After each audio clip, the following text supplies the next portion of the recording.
नमस्कार, अम्माज किचनमध्ये तुमचे स्वागत आहे। तर आज मी कारल्याची भाजी करणार आहे। त्याच्यासाठी मी पाव किलो कारले घेतले आहेत।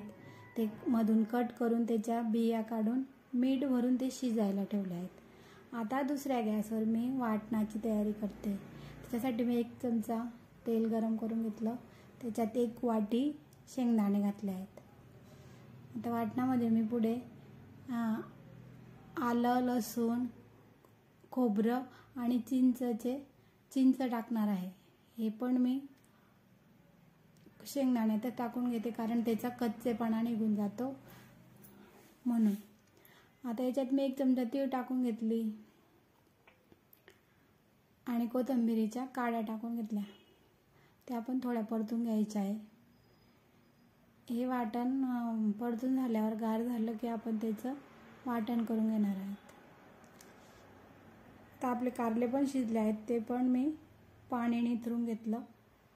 तर वाटण तयार आहे। त्याच्यासाठी मी आता 1 चमचा चटणी टाकली, पाव चमचा हळद, चवीनुसार मीठ, हे सर्व एकत्र करून घेते आणि कोथिंबीर कट करून ती सुद्धा त्याच्यातच मिक्स करून घेते।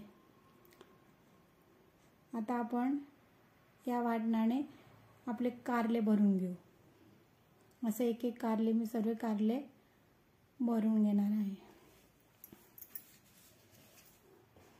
आता मी कारले सर्व भरून घेतले। आता मी कढई गरम करायला ठेवते। तीच कढई मी आता गरम करायला ठेवली। आता कारले भरले आपले आणि त्याच्यात 1 पळी तेल टाकून घेतलं। तेल गरम झालं, त्याच्यात आपण 1 चमचा मोहरी टाकून घेऊ। मोहरी तडतडली, आता पाव चमचा जिरे, 1 छोटा कांदा कट करून घेतला आहे, तो पण टाकून घेतला। 7-8 कढीपत्त्याची पानं मिक्स करून घेतलं। कांदा गुलाबीसर झाला, आता त्याच्यात मी आपले भरलेले कारले टाकून घेते। कारले आपले मसाला भरला आहे, त्याच्यामुळे मी अलगद हाताने ते मिक्स करून घेते।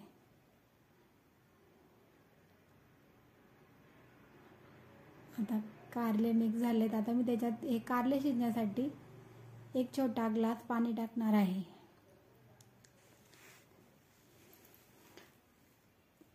पाणी टाकून घेते, परत अलगद हाताने मिक्स करून घेते आणि याच्यात मी आता घरचा केलेला मसाला टाकणार आहे। मसाला टाकून पण मिक्स करून घेतलं। आता मी हे झाकून शिजवून घेणार आहे। 3-4 मिनिटांनी पाहिलं,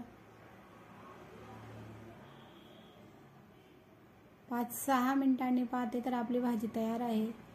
गॅस बंद करून